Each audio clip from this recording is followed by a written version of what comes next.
Je ne suis pas d'accord que la cafétéria doit servir plus de nourriture saine, même si c'est plus cher.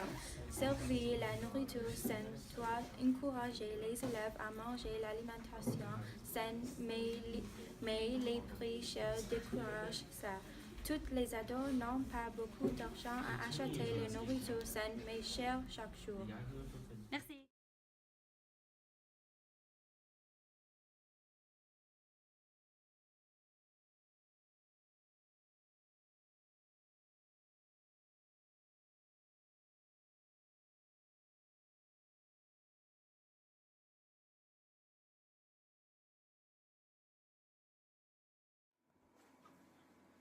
Salut!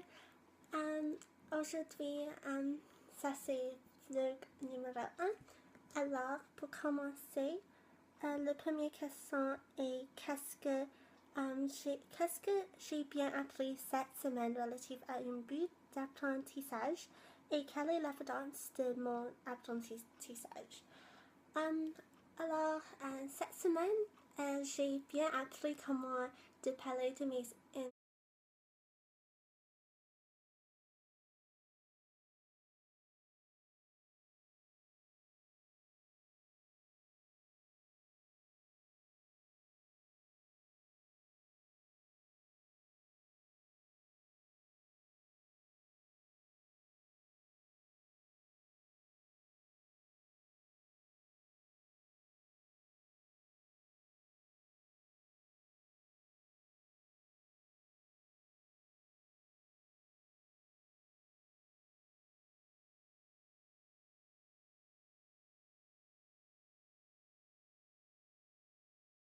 L'injustice sociale que je veux exposer est la guerre syrienne. Maintenant, il y a beaucoup d'enfants qui ont piégé au milieu de la conflit, même s'ils n'ont rien à voir avec ça.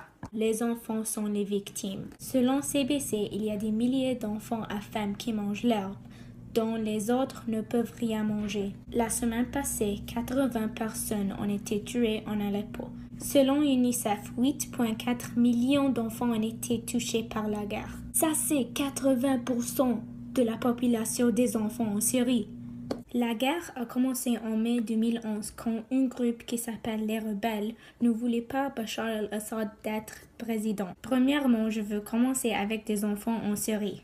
Ils ne devaient pas être impliqués dans cette guerre. Si deux groupes se battent, ils ne doivent pas inclure les innocents.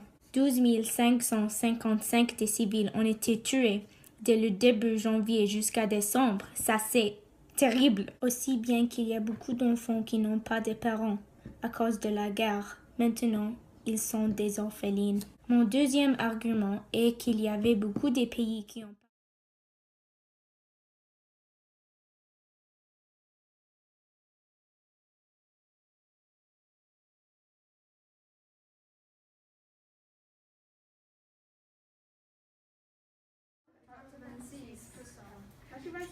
des réfugiés ont travaillé comme des autres citoyens et peuvent parler anglais. La population est petite et nous voulons obtenir une augmentation de population. Et les réfugiés sont bons pour l'économie parce que les études de sciences disent que les réfugiés sont plus bons pour l'économie.